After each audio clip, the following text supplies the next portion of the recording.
Selamat pagi Bapak Ibu yang kekasih di dalam Tuhan Yesus Kristus.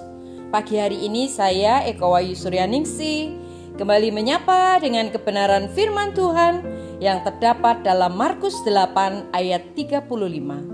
Markus 8 ayat 35. Karena siapa yang mau menyelamatkan nyawanya, ia akan kehilangan nyawanya.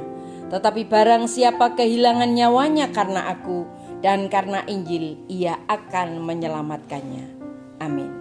Bapak Ibu yang kekasih di dalam Tuhan, kita sudah membahas bagaimana cara Tuhan mengembangkan hati agar setiap kita memiliki hati seperti Kristus. Jika kita ingin memiliki hati seperti Kristus, hal ini adalah hal yang paling penting yang harus kita ingatkan. Kita tidak hanya harus peduli dengan apa yang Yesus pedulikan dan tidak peduli terhadap apa yang Yesus tidak peduli. Tetapi kita harus marah terhadap apa yang Yesus juga marahi. Kita mungkin berpikir bahwa marah adalah dosa. Kemarahan yang salah memang berdosa. Tetapi ada kemarahan yang baik dan ada kemarahan yang buruk. Ada kemarahan yang benar dan ada kemarahan yang tidak benar. Kemarahan yang tidak benar adalah kemarahan yang egois dan berpusat pada diri sendiri. Jenis kemarahan yang kita rasakan ketika seseorang menyakiti kita, ketika seseorang membuat kita frustasi, atau ketika orang membuat kita takut. Itu adalah kemarahan egois. Namun kemarahan yang benar datang dari kasih. Ketika kita melihat orang menderita sementara orang lain memiliki jauh lebih banyak daripada apa yang mereka butuhkan, kita seharusnya marah karenanya. Ketika kita melihat ketidakadilan, ketika kita melihat kemiskinan, ketika kita melihat prasangka, kita seharusnya marah karena hal itu. Tetapi faktanya Alkitab menegaskan hal ini. Dalam Efesus 4 ayat 26 dikatakan, marahlah tanpa berbuat dosa. Bapak Ibu yang kekasih di dalam Tuhan, Yesus marah ketika kebutuhan anak-anak tidak terpenuhi.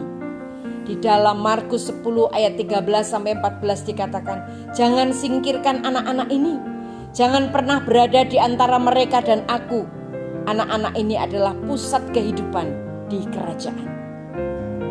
Tuhan Yesus juga marah ketika penderitaan manusia, terutama mereka yang miskin atau rentan, diabaikan. Dia berkata di dalam Lukas 11 ayat 46, celakalah kamu sebab kamu membebani orang lain dengan beban yang hampir tidak dapat mereka pikul. Dan kamu sendiri tidak mau mengulurkan satu jari pun untuk menolong mereka.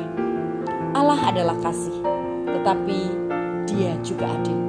Dan ketika Dia melihat ketidakadilan di dunia, Dia marah. Dan begitu pula seharusnya kita. Hal yang paling penting Bapak Ibu, mari kita ikuti teladan pengorbanan Kristus. Dia mengatakan dengan sangat jelas, Anak manusia datang bukan untuk dilayani, melainkan untuk melayani dan untuk memberikan nyawanya menjadi tebusan bagi banyak orang. Inilah yang menakjubkan.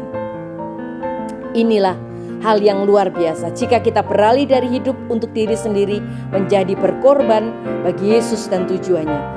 Kebahagiaan kita akan melonjak. Mengapa? Karena Allah telah membentuk kita sedemikian rupa sehingga semakin kita menjadi seperti Dia, murah hati dan tidak egois, maka kita akan semakin bahagia. Sesederhana ini? Ya. Jika kita hidup untuk diri sendiri, kita akan sengsara. Tetapi jika kita mengorbankan hidup kita, kita akan bahagia. Amin. Mari kita berdoa.